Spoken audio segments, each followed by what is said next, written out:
Anyway, one at a time's the normal approach to a four-finger Kit Kat, isn't it, right? I gave this builder a four-finger Kit Kat. He picked it up, put the whole thing in his mouth at once. Bit into it like he was eating a bun. Dirty ogre sugar bitch. What kind of animal is one popping a four-finger Kit Kat? I said, what do you want? He goes, I want a cat. And I said, a cat? Nah, I'm not gonna buy you a cat. No one gets a pet for Christmas. And you know what happened? I'll tell you what happened. There was a mouse, a little mouse. It came into the house and the girlfriend, she saw it, she goes, ah, what's he doing in here? What's he doing in here? We've got a mortgage. Like, that's got to do with anything. Like, all the mice is outside there. It's like, hold on, guys, before we go in there, we need to see if this is rental accommodation first. Yo, fam, put that cheese down. We haven't seen the tenancy agreements yet. It might be a hoax, right? It don't work that way. So she was like, Marlon, we need a cat. I said, I don't want one. She said, Marlon, we need a cat. So we compromised and we got one. So we went to this place. Where they hold all of the cats in the world. And I walked in there, I was like, I want a cat. And the lady said, that's not how it works, sir. I said, please. She said, no, what it is, we need to interview you to see if you're fit to have a cat. And I started panicking. At this point, I said, listen, right, lady, right, listen, right, between me and you, I've got a son. I said, human being, 8 years old, and he's not dead. And she looked at me, she was like, yeah, you can have a cat. So, she brought us up the stairs, man. When she brought us up the stairs, I've never seen so much cats before in my life. There was more cats than people in this room right now, right? And they were there, different shapes, different sizes. And my girlfriend, she got drawn to one cat, which was like blue and grey. I've never seen a cat like this before, a blue and grey cat, and his whiskers were out, and the tail was up, and she walked over to the cubicle where the little cat was, and she put her hand right up against it, and the cat came along, and he put his paw there. And it was like they were touching. And she was like, I want that cat. And the lady said, no. She said, why? She said, well, that cat, it can't live with children. And my girlfriend looked at me like to say, fuck the kid. I want that cat.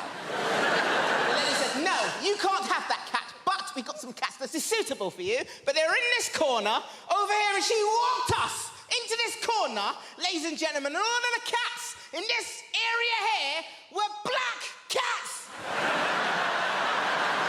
Yes, and my paranoia, that went off straight away. I was like, hold on a minute, we can't have that cat over there, but we can have any of these ones. I've got to fight racism in the real world, but also in the feline world as well. This is bloody ridiculous. And she said, this one's called Denzel. Going away with my wife, she does this thing, right? If you get her in an airport, I'm not allowed to have my own passport. It's embarrassing. It's embarrassing. I'm a 40-year-old man. I get to passport control. They say, you got your passport, mate? I'm like, no. I'm not allowed to carry it. Apparently, I'm not mature enough. I don't know what happens, man. The moment you get near an airport, she becomes like some sort of Russian people trafficker. Do you know what I mean? She's like, I must have all the passports. You cannot handle passport. You are too stupid for passport. I must keep all passports in zippy clear travel document folder, huh? Alongside printout from TripAdvisor. But you may carry the bags. I'm like a peasant boy for the day. Oh, thank you, master. Thank you very much. Yes, it's a real honor for me to carry your bags, you know. 11 pair of shoes for 3-day mini break is a good idea. Yes. Maybe you will become a centipede while we are in Egypt. Who knows?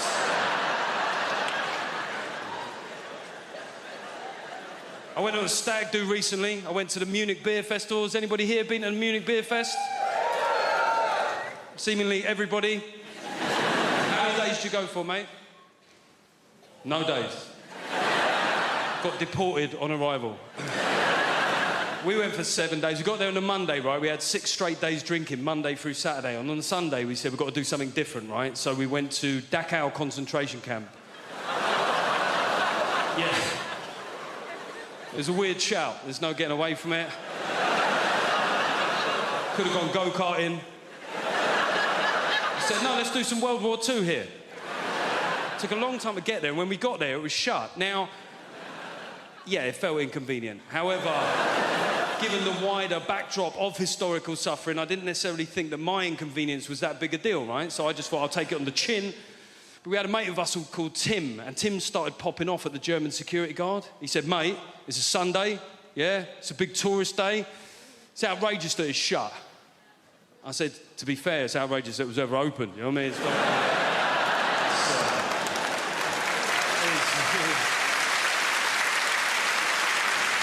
it is weird that you're making this about you, Tim, to be honest.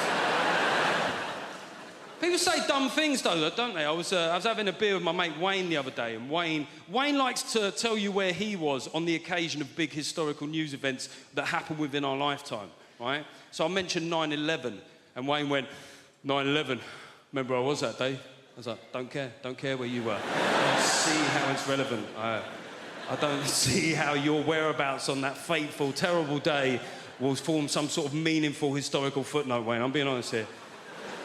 He looked hurt. He went, all right, where were you? He went, karate. I went, see, that's exactly the sort of trivial shit I was worried about, Wayne. He said, well, you know, I was in New York 6 months before that. Makes you think, doesn't it? I was like, no. No. To be honest, all it makes me think is I wish you'd been there 6 months later. Sorry.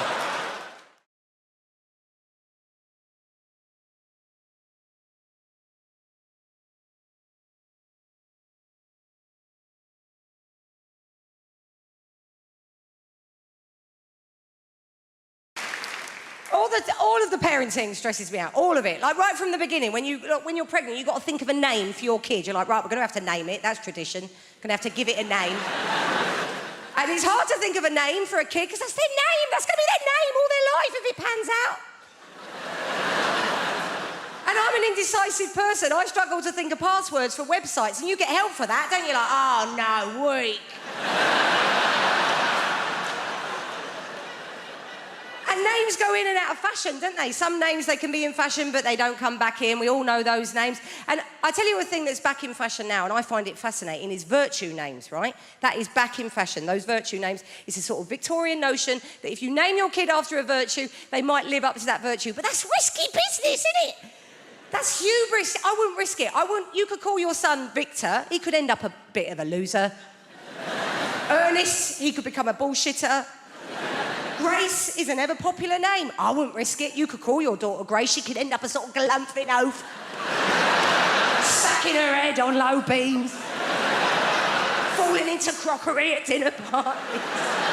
You'd be like, oh, come on, Grace. Do your laces up, babe.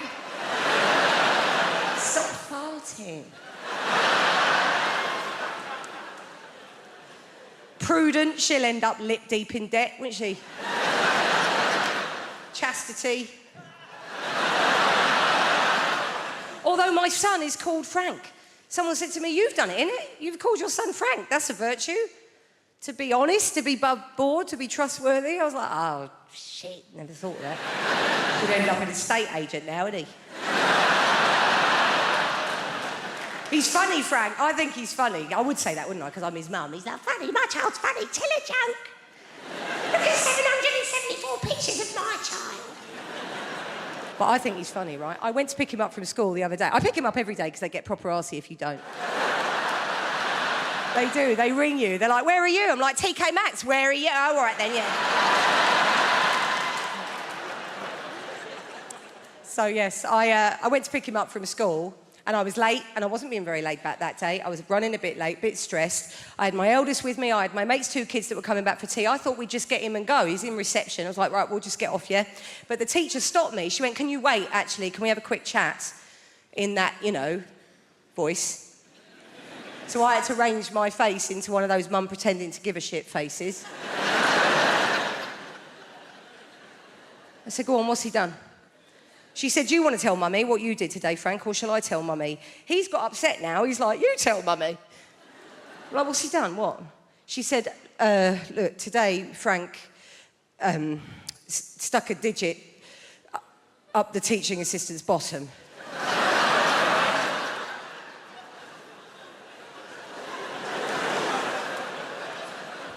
So, that's not ideal, is it?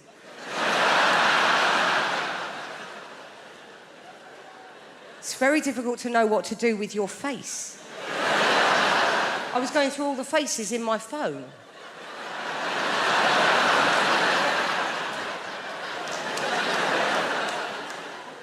She said, we've talked about bodies, haven't we, Frank? And areas of bodies that we respect. I thought now would be a really bad time to go,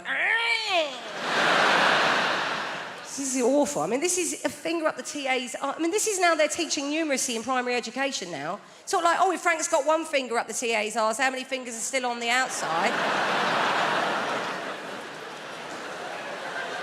I'm going to explain the concept and naked attraction to you, and you're going to think to yourself, Suze, previous to your gig tonight, did you nip outside and smoke some crack? Because that's how mental it is.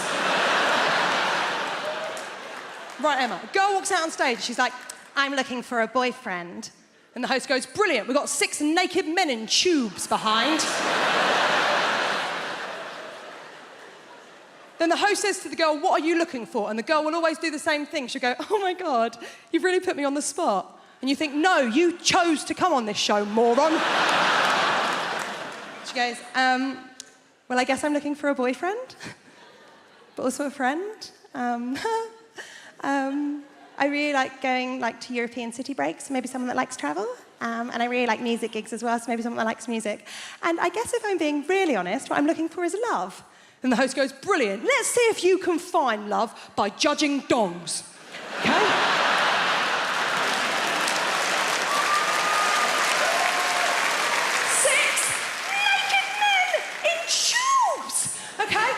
There's a screen in front of all of them. Every round, the screen goes up a little bit more to show a little bit more of the naked body. Every round, one man gets eliminated until the end. She's got a couple of nudie fellas to choose from. Okay? Now, Emma, first round, screen just goes up to the knees. There's always one bloke. He's got really rough feet. Really rough. Like he was an extra in The Hobbit. And he just never took the feet off afterwards, right? Now, she clearly looked at them feet and thought, well, them trotters ain't coming home with me, right? And you think, well, that's the end for him. Not the end. They don't shoot him. You think it's the end of the show for him, but it's not. It's not the end of the show, because he then has the indignity of the screen going the whole way up, so you see his penis and his face. Then he has the most awkward moment in television where he steps out of his tube, walks over to her, and gives her the most uncomfortable hug you have ever seen. Well, you can tell all he is thinking is, don't touch the lady with your dick. Whatever you do, don't touch the stranger with your dick. And then his sad little ass walks off stage. Now,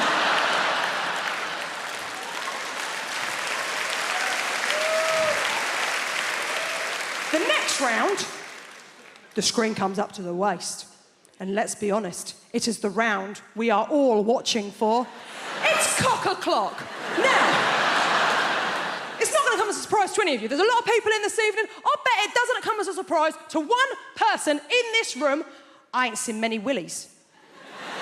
I ain't seen many of them. I ain't seen many willies. I'm not a connoisseur when it comes to willies. I was straight for a month when I was 18. I don't have the wrists, okay?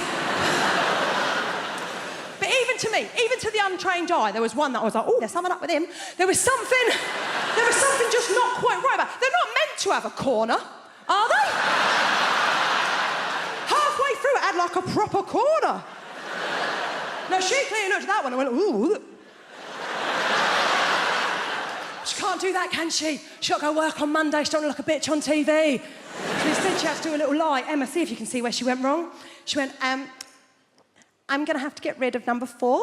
Kind of weird dick.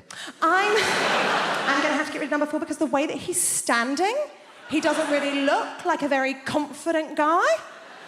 And I'm only really attracted to really confident guys. And I thought, he has his penis out on television. How much more confident would you like this twat to be? I wouldn't go down on a man with a vagina. Absolutely not. All on a man. No. Because a man's vagina would be disgusting. Like, I think it's a good thing that most women are born with them because you look after stuff. Like men, no, thank you. No.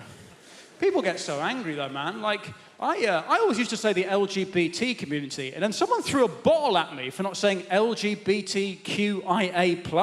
And it's like, mate, I'm on your team. I just didn't know. Like, I didn't miss you out deliberately. Give people some credit. You've named your community after a bloody Welsh village. I'm not going to get everything right first time. Like, also, does anyone know what the A stands for in LGBTQIA? The A? Anyone? Asexual. Yeah. Now, that baffles me somewhat. Like, I don't understand why those people would want to be part of the same group, because that means at gay pride, you've got people who are like, I'm not ashamed, I'm proud, I'm a man and I love men, you know. I'm a woman, I have sex with women. And then you've got these people at the back who are like, I want no part of this filth. Like, holding up a blank placard, like, nothing! We want nothing! And you're like, over there, that's a different march, isn't it? Surely. The problem with some sexist stereotypes, though, is that they're there for a reason, aren't they? Some questions can only be answered with a stereotype. For example, there's a stereotype that women can multitask and that men are just like, ha, the whole time. I think it's offensive to men more than anything. But some questions can only be answered with a stereotype. For example, why is it that you never hear about a woman who died wanking? It's exclusively a male method of death, isn't it? The rope around the neck and... Now, this makes no sense because women masturbate, we know this. Women have masturbated since the 1980s, of course. I believe it was the sinking of the Belgrano that finally got them going. Now, statistically, there must exist women that like to strangle themselves to increase the size of their orgasm, but you never hear about them because they don't die doing it. Women seem to be able to strangle themselves and masturbate at the same time. You know why? Because they can multitask, you see. And men's like, ha! You're gonna die! Fuck it! Ha! And they die. So, some questions can only be answered with a stereotype. That's my point. But these stereotypes were obviously used in the past to kind of make life harder for women. But now, some people think maybe life is harder for men because of the whole Me Too movement. I don't know about that. But what I do know is that no man could deal with the Me Too hashtag. Like, no, not even the really woke, liberal good guys. Like, I've got a friend who's a real good guy, you know, like one of them. And he's always blogging about why we can't eat prawns or some nonsense. And... he's like, oh, this harassment stuff's terrible, isn't it? Oh, this harassment stuff, makes you want to castrate yourself. What? That's what he said. Every man should just castrate himself. It's like, come on, mate, that's such a male response, isn't it? Because women still want to have sex, they just don't want to be harassed, right? So if women are like, hey, could you stop harassing us? And men go, oh, right, I see, well, I guess I don't need this anymore. Chop. Surely women are like, no, I still want to have sex just more on my terms. But then we're like, no, those are your options. Either we can harass you or it's nothing. The species ends. Pick a team, Karen. Huh?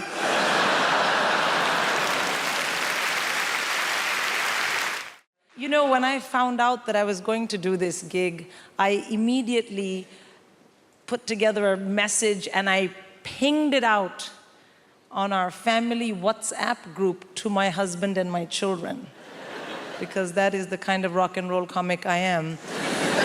And my son, my teenage son, wrote back to me at once, and his message said, "Thug life chose you, brah."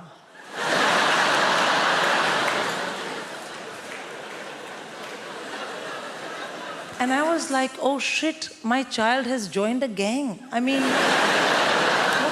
language is this? Thug and bra. It had 2 R's, but he's a terrible speller. And I was like, oh no. And the other thing is I thought, this message is not for me. This idiot has sent me a message by mistake, which is for a gang member. What if the next message is something much worse? And that really bothered me because, well, this was my moment. I am going to Apollo. Like, if I'm going to find out you're a criminal, can we do it next month? So I wrote back to him in all caps, because as a good Indian mother, I mainly shout at my children. I wrote back, "This is your mum." And he wrote back, "I know, gigging like a boss." Thank you. A boss. Yeah, B-A-W-S-E, boss. And also, please do remember as you listen to the rest of my set this evening that I didn't choose it, but the thug life chose me. That's right. So I have kids. Of course, you love your kids, and it's difficult to raise them. Small kids are very easy, I find. The biggest downside of having a very small child is they are very boring. Yeah, they want to show you they love you by talking to you all the time, but everything they know, you already know.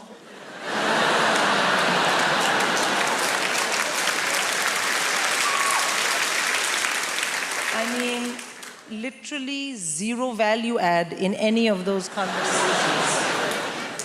But you do it anyway because they're your kids, you know? And you know what people say, small kids, small problems, big kids, bigger problems. And the reason is that as your kids get older, you have to discipline them properly. And I find this very stressful because I'm born and raised in India. So what I consider robust, healthy, high-quality parental discipline is frowned upon in this part of the world. That's not true. It's illegal. I know because I have checked. And I want to have really well-behaved kids, but that is no use to me if I am in jail. So I had to learn what you guys do here, and the big thing here is teach your kids about action and consequence using a multitude of techniques. So you have something called star chart. You know what star chart is?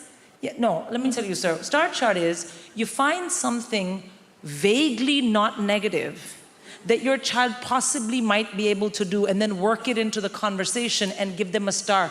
Thank you for not kicking me in the face today. Here's a star. And then the other one, action and consequence, naughty step. You've been terribly behaved. Kindly go relax on the staircase.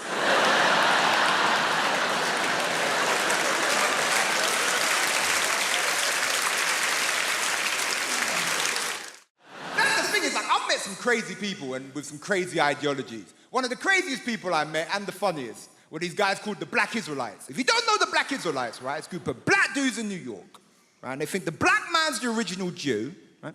They think the white man's the devil. I mean, look, you know, they have a point, right? And they think Jesus, right, is coming back to put white people in slavery, right? Which, look, I think is messed up. Because I think white people would make terrible slaves. Do you know what I'm saying? You know, you whip them once, they run to the manager. You know, you try and give them bread and water. Is it gluten-free? No. It's not gluten-free. I know some old white woman making my dinner and stuff like, Margaret, if you make me another shepherd's pie, I'm gonna sell your ass. Stand on his porch. Start selling people. I don't know. I get called a lot of stuff now. Especially with the internet, I get called tons of stuff. I get called racist words, and I get called racist for making jokes about white people. I just want to say my mom's white. I have one at home. She's fine. I have no issues with white people. Love white people, right? But everyone calls me mad things. And I'll be honest with you, when you get called a lot of stuff, you have to have like thick skin. You can't let it bother you, because it'll just get you down if you always listen to that stuff. And it's never bothered me, except for one time. Someone said something about me, and it just really basically, someone called me middle class, and it just really... I threw my avocado on the floor. I was perturbed. I was like, Mother, take this away. I can't finish this avocado. Middle class? I ain't middle class. I'm not you. I'm from Ilford, man. If you don't know Ilford, it's in between East London. Don't you cheer Ilford, goddammit. Ilford is horrible. It's in between East London and hell. That's where Ilford is. Don't want to go Ilford, right? It's that weird thing. It's like you work hard and then people think they can take away your identity from you. And that's like a weird point. It's like you can't be working class because you've worked hard. You get to play lovely gigs like this. You can't be what you are. And the thing is, like, I am working class in my heart, but there's a conflict. My brain says different sometimes. You know? Like, sometimes my friends will call me from prison. It's just what it is. It's just what it is. They'll call me up and they'll be like, yo, Jamali, you need to start repping for the mandem. And I go, you know what? I need to start repping for the mandem. They say, you need to start saying free the mandem. I'm like, you know what? I need to start saying free the mandem. And that's in my heart. I believe that. We should free the mandem. But then my brain goes, yes, Jamali. But now you have stuff they want to steal. So I'm like, yeah, free the mandem. If they've completed the course, maybe. I don't know. Free them up if they've, if they've repented. I don't know. If they ring me up, they'll be like, yo, say free Ginger J. Free Ginger J. Say free Worm. Is Worm still locked up? You better free him. Say free Killer. Nah, I don't know about Killer, man. I'm not saying we should never free Killer, just don't free him where I live. Because I live in a nice gentrified area now, just what I'm saying. So it's like, and I'm angry at gentrification, but it's hard because it's delicious. I'm drinking my latte going, oh, these hipsters, you know? Like, so yeah, free hit Killer, but just not where I live, not in my community.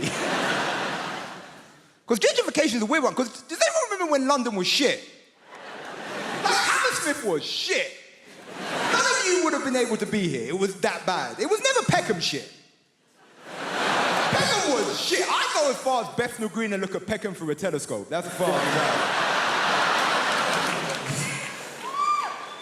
But gentrification is a weird one because can we disagree that you see like middle-class hipsters that moved to the ghetto pre-gentrification are some of the most bravest people in the world?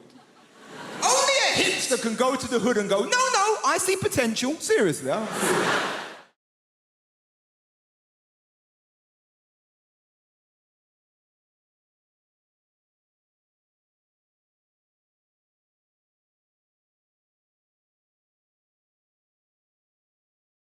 I tried to buy bedding not so long ago. Has anybody done that? No! Where does bedding come from? You just accumulate bedding, don't you? All your bloody... Has anybody here tried to buy a duvet? Have you? How did you get on? Not too well. Not too well. Did you come up against the old TOG rating system? It's like the Spanish Inquisition in there, isn't it? I went into Debenhams. I said, I'd like a duvet, please. She said, what TOG do you want? I said, what? She said, what TOG? I said, what? She said, what TOG? I said, what? I said, I can hear you. I just don't know what the hell you're talking about.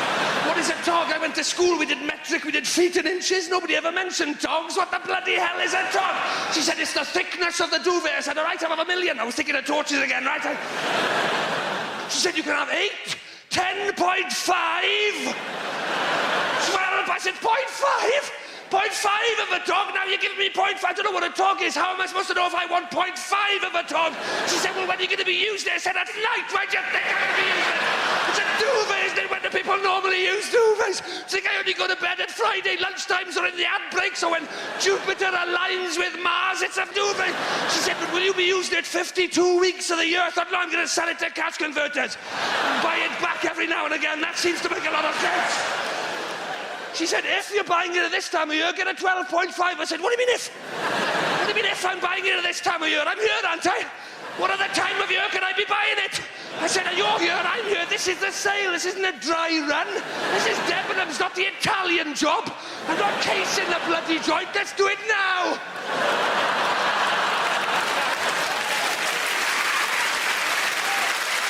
Oh, it's not even finished. I'm not even halfway through.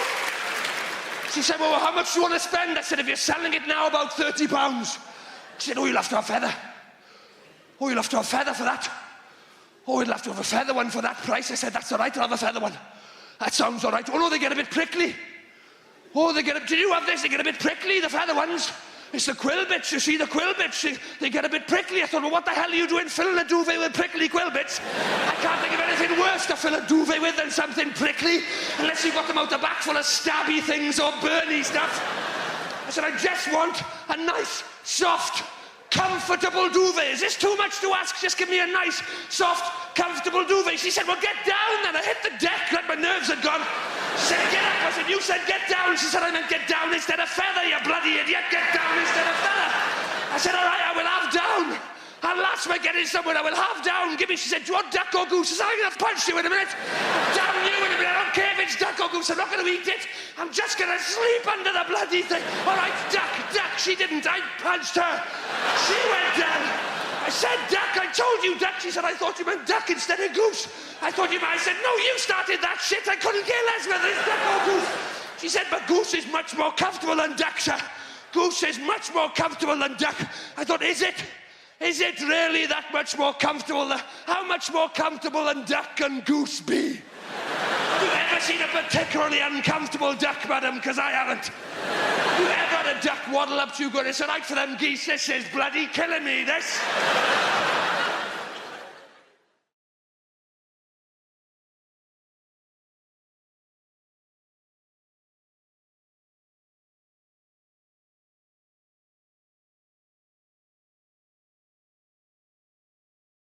Going away with my wife, she does this thing, right? If you get her in an airport, I'm not allowed to have my own passport.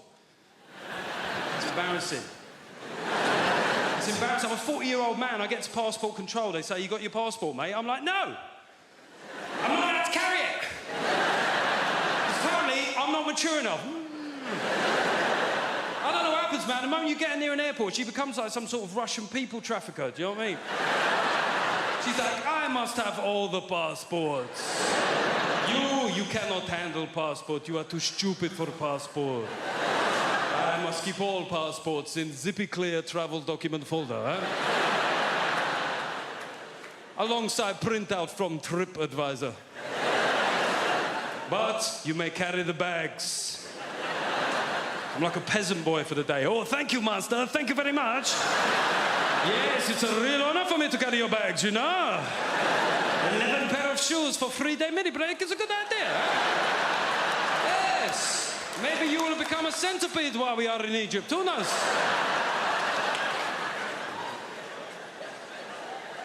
I went on a stag do recently. I went to the Munich Beer Festival. Has anybody here been to the Munich Beer Fest? Seemingly everybody. How many days did you go for, mate? No days. Got deported on arrival. We went for 7 days. We got there on a Monday, right? We had 6 straight days drinking, Monday through Saturday. And on the Sunday, we said, we've got to do something different, right? So we went to Dachau concentration camp. Yeah. It was a weird shout. There's no getting away from it. Could have gone go-karting.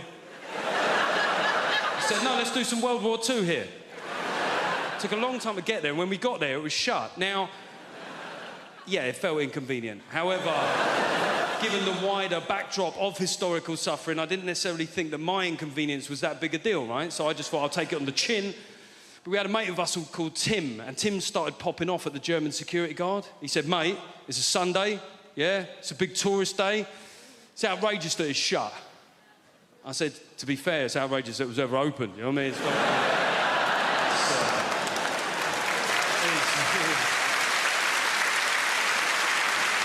It is weird that you're making this about you, Tim, to be honest.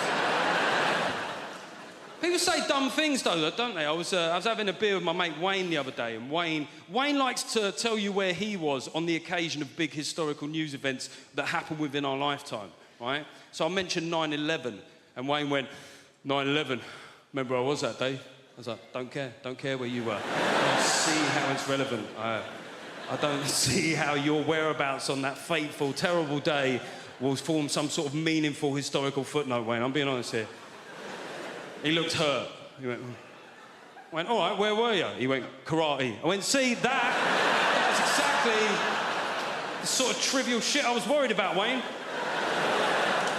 He said, well, you know, I was in New York 6 months before that. Makes you think, doesn't it? I was like, no. No, to be honest, all it makes me think is I wish you'd been there 6 months later. Sorry.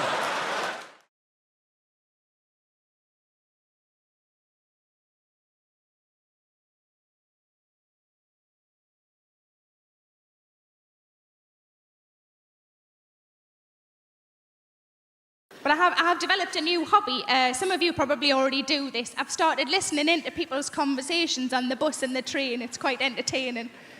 And I was listening not long ago to 2 old ladies, and they were talking about what they would do if they were men for a day. And I thought, this is going to be brilliant, because pensioners are, by definition, bonkers. But I went out to lunch with a couple of my friends, and I thought, well, I'll ask them the same question. So my first friend, I said, what would you do if you're a man for a day? And without even thinking, she just went, I'd have a wank. So sounded like she needed to. She sounded awfully tense. But these old ladies, different generation to me and my friends, in their 80s, and one of them just said, Edith, what would you do if you're a man for a day? The other one said, knowing my luck, I'd get a Tuesday. And what can you do on a Tuesday?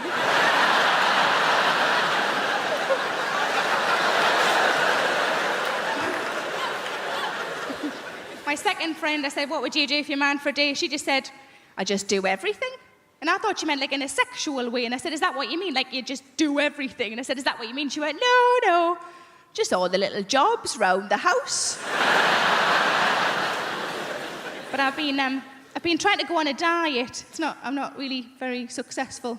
But I find that whenever I go shopping and I can't get into things, you know, when you try clothes on and the size you weren't expecting to be, I just come home and I put on a song, and the song is Big Girls Don't Cry. You know the song? There's a couple of versions of it. Big girls don't cry. Such a load of rubbish, that, isn't it? Big girls don't cry. Yeah, they do. Cry because they're fat, cry because they can't get a boyfriend, and they cry because there's no trifle left. But I was on holiday in Spain last year, and I'm bragging, I know, and outside the hotel was a lovely pool, and I wanted to go in the pool, of course I did, but I'm not overly confident with my figure in a swimming costume, and I was watching the women who were walking in the pool, and these were like tiny, you know, these wafer-thin, tiny women. And I thought, I'm not going to walk in with one of them. If I walk in with one of them, people are going to think I've bloody eaten one. And I wouldn't anyway, because there's no meat on them. So what I decided to do instead is just to walk in with the children, because kids are all really fat these days. If I walk in the same time as a 9-year-old boy who's got bigger tits than me, nobody's looking at me anymore. But like I say, I don't have kids, and most of my friends don't have kids, but I think if you ask any woman who doesn't have kids what would worry them about having kids would always be childbirth. It's quite a reasonable thing to worry about childbirth. From what I understand, it changes you downstairs, doesn't it? It changes you downstairs. I quite like my downstairs the way it is, thanks very much. Certainly don't want a bloody extension. But it's bound to change though, isn't it? Because you're forcing a person out. That's what you're doing. You're forcing a person out. I've never forced a person out. I forced a couple in.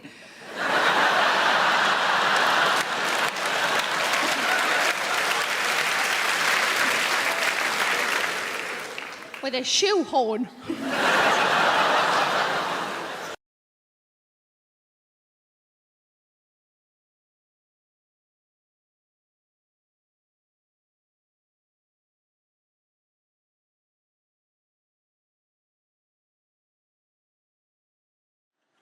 I was on holiday recently. I was on an all-inclusive. We all love an all-inclusive holiday, don't we?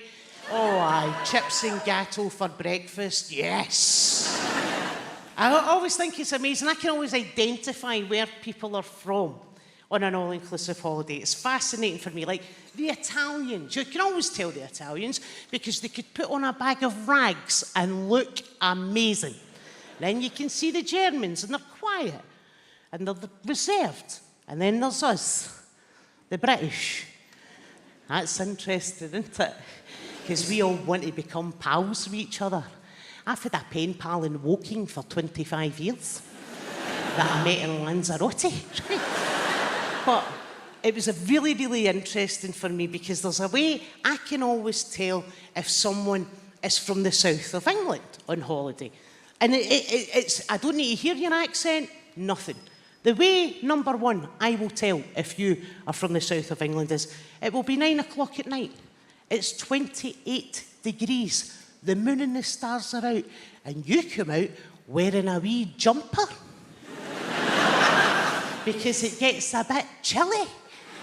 It's 28 degrees, the moon's out, I'm Scottish, I'm like, past the factor 50 hen. I do not trust the moon burn, get me the factor 50. Then there's another way I can always tell someone is from the south of England. You and I are on an all-inclusive holiday. We can eat as much as we want, and they will go to the bar and they will order a half pint. No. You can't order a half pint in Scotland. Next time you visit Scotland, try and order a half pint. That is one of the most tense conversations you will ever have. About 3 months ago, I went to a bar in my home city of Glasgow, and I says to the barman, can I have 2 pints of lager and a half pint of lager? And he looked at me, and he went, what was that? I said, it's 2 pints. He went, no, just the last one. I went, it's just a half pint of lager, mate. Hold on. Come here. Tell him. Just the last one. I went, it's just a half pint of lager. Is that for you? It's for my pal. Huh? Are they on antibiotics?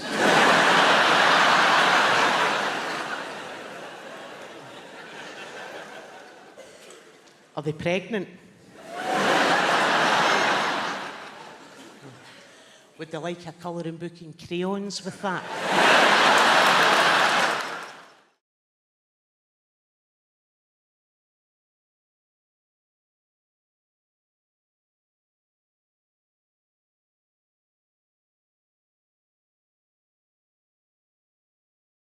It was actually quite romantic how me and my boyfriend met. It was through a friend in a park, and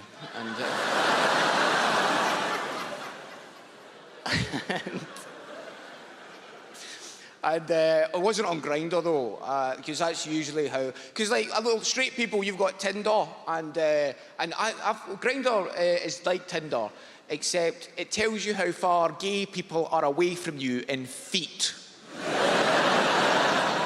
It's like, why would you ever need to know on your phone how far a gay person is away from you in feet, like some kind of sat-nav to find them? If anything, Grindr should be for homophobes. If you're terrified of gay people, that's a handy application to have on your phone. Just walking down the road going, oh, Jesus, I'm not going that way. Oh, my God, I'm surrounded. How'd you get out of this church?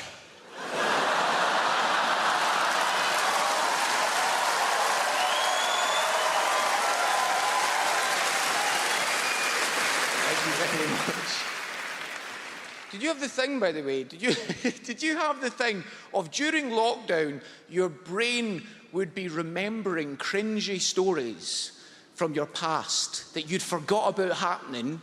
But for some reason, your brain was like a sibling waking you up at 4 o'clock in the morning going, oh, I know it's 4 o'clock in the morning and you're trying to sleep, but do you remember when you shot yourself?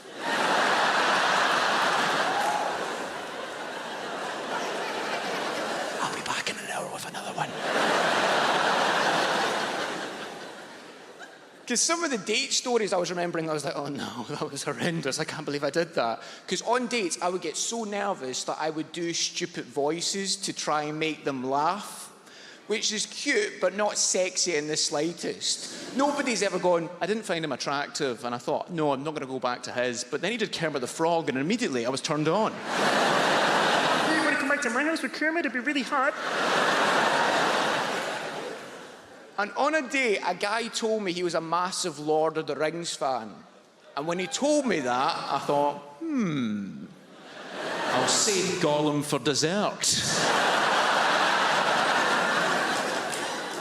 And when he said to me, Larry, I've got to go and get my taxi, it took me by surprise.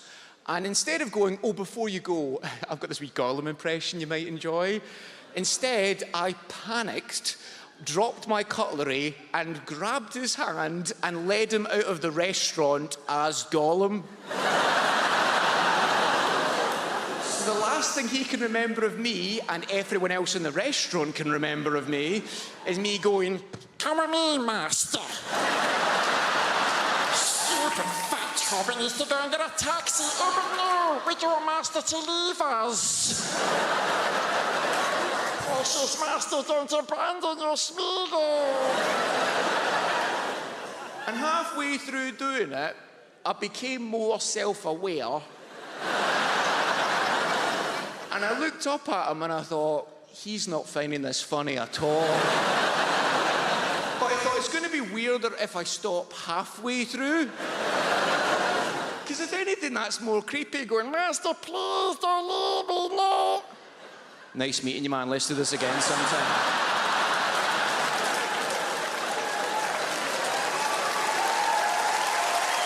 Thank you so much.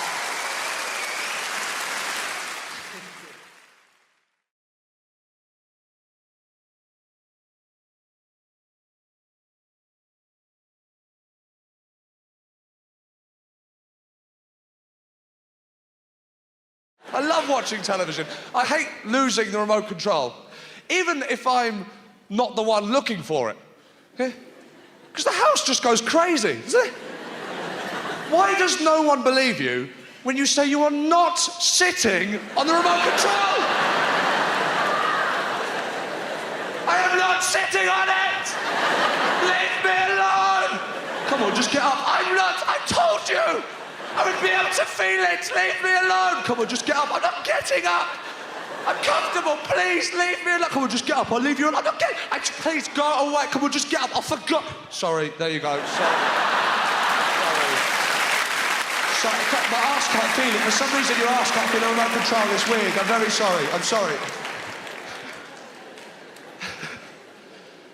But a lot of people are cutting down on watching television now. You don't lose the remote control. No, people watch programs on the laptop. I got the laptop. This has made me so lazy. This is ruining my life. I don't even turn mine off anymore, do you? I just close it. I can't be bothered with all that. Shut down, are you sure? Questions, questions!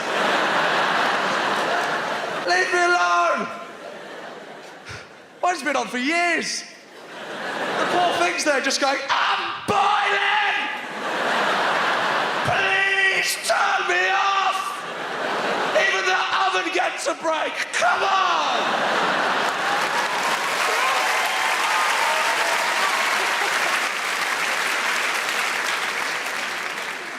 I got the laptop because I thought this would be brilliant. I'll have a computer on the move.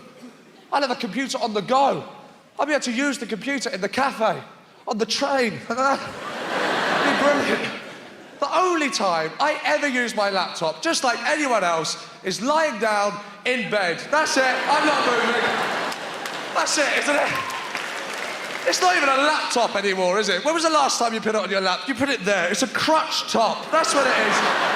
It's just there, burning your balls. Sperm going, it's hot, please stop. You just lie there in that disgusting position. You know that position in bed? You know that one that every one of your friends sees you in on Skype?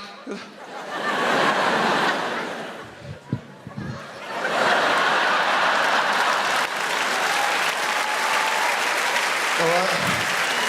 Yeah. When you can't see them on Skype, you won't talk to them unless you can see them. Where are you? Where are you? Where are you? Where are you? Where are you? When they do pop up, you're not looking at them anyway, are you? You're looking at the picture of yourself. You can't believe how much you look like a bear. What the fuck? Why do I look so disgusting? Help me! That's the nighttime position, that one, isn't it? That's the nighttime. The daytime one's on the side, laptop on the bed, like that.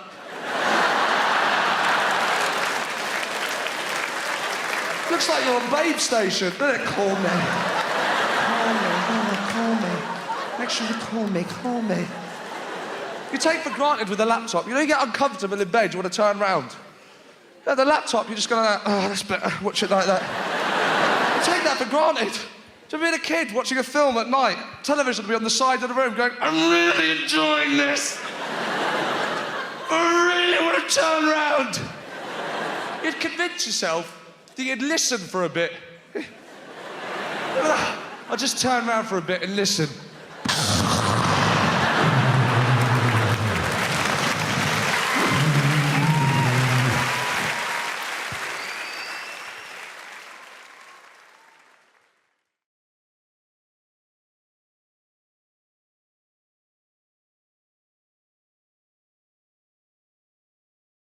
Are any Welsh people out there? Tell them! good it is now. Oh, it's not shit anymore. We've spent millions, so it's not shit for you. That's the whole... Welsh people, where are you from? Fair enough, it's shit. Yeah, quite fair. Yeah. I'm trying to explain that the place has improved and you lob Swansea in just to...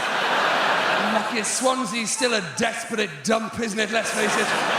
Devoid of any hope whatsoever, Swansea. Have you been? There's a sign on the way in that says, kill our children, not your speed, isn't there?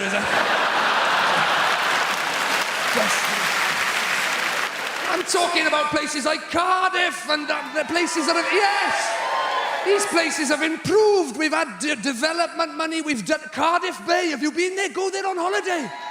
It's lovely. We've done it all up. You've got cafes and bars. You've got the sea down there now. It's amazing. Shoo, down where the shit was, that's all sea now, most of it.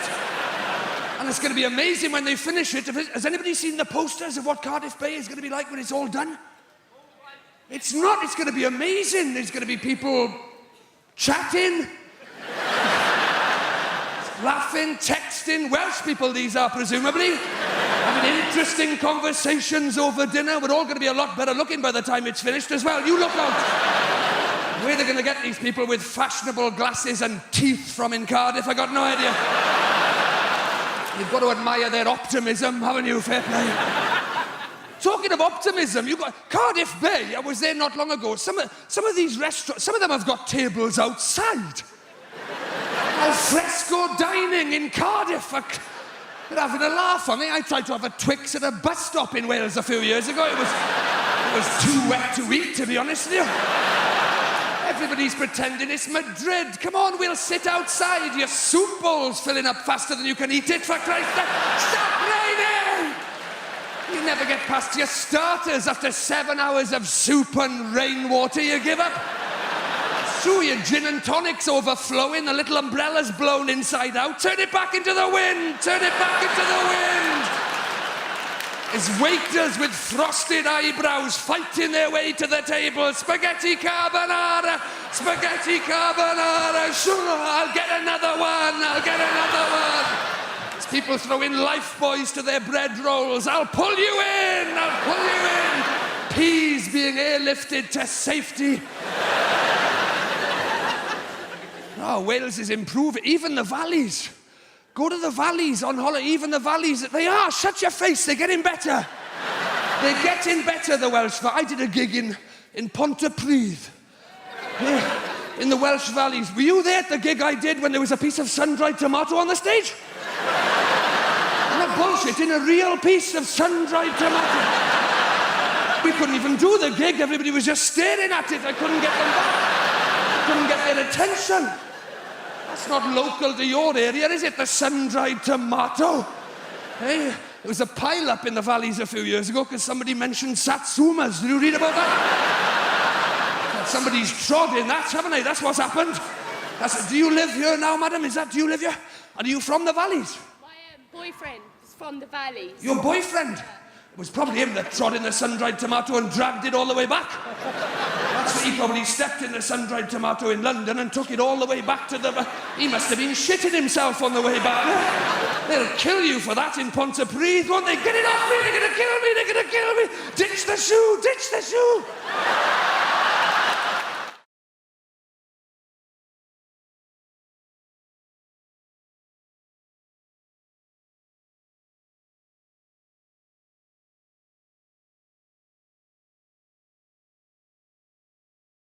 I just don't know how to relax. A friend of mine, when he wants to relax, he listens to whale song. You know those tapes of whales singing? They go...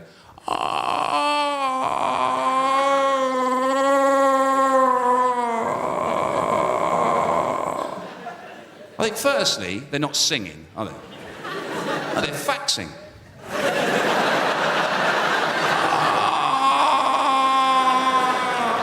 Really long fax. Like the one I asked my brother to send me. That time I ran out of toilet paper. Shops were shut. But also, they can't be relaxed. They've got to be the least relaxed animals on the planet, whales, haven't they? For starters, they're endangered. Is that relaxing? There's only 10 of you left. 5! fine. As long as I'm one of them. If I'm feeling a bit horny, I'll sellotape a couple of dolphins together.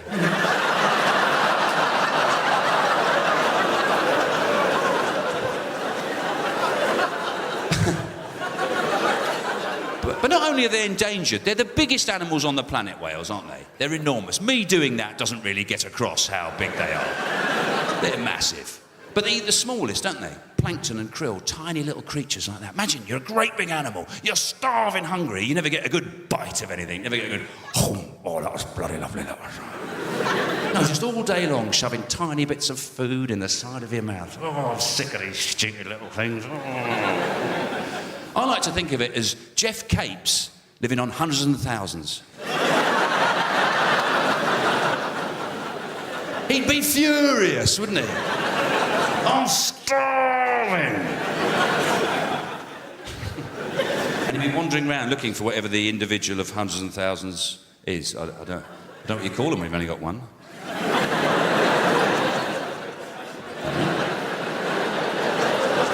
You wouldn't call it a hundreds and thousand, would you? That's far too long a word for something that insignificant. Maybe they call it a one. And then maybe you've got two of them. You've got two ones. That's confusing, isn't it? Because they can't have always had hundreds and thousands of them. Surely in the early days, when they first started making them, they must have made a few, see what they were like. I mean, that's not good business sense, is it? You've got a new product, you don't just make hundreds of thousands! We're gonna be rich! Oh, you make a few more. I don't know. It's a mystery. In America, they don't call them hundreds and thousands, actually. They don't call them that. They call them sprinkles. And unfortunately, I found that out at a gig. And that was a tough night, I tell you. There's a guy in the front row going, hundreds and thousands what? Hundreds and thousands what? I said, no, it's not hundreds and thousands of anything. They're called that. It's a cake decoration. He said, we don't call them that. We call them sprinkles. So I said, all right. I said, all right. It's like Jeff Capes, right? Living on sprinkles. I thought I'd get it a second time. He said, who the hell's Jeff Capes? I said, he's a massive bloke. I said, strongest man in the world 3 years running. Loves his grub. He said, we don't call him that. We call him Luther Vandross. So I said, all right. It's like Luther Vandross living on sprinkles. But by that point, they'd forgotten about the whales. Why the hell would Luther Vandross eat sprinkles? He's a millionaire. He could have steak every day. You saying he's too dumb to go and find his own food? He's got to go around eating little bits of cakes? Are you racist, buddy? Is that your problem? So I just did a couple of knob gags and got off.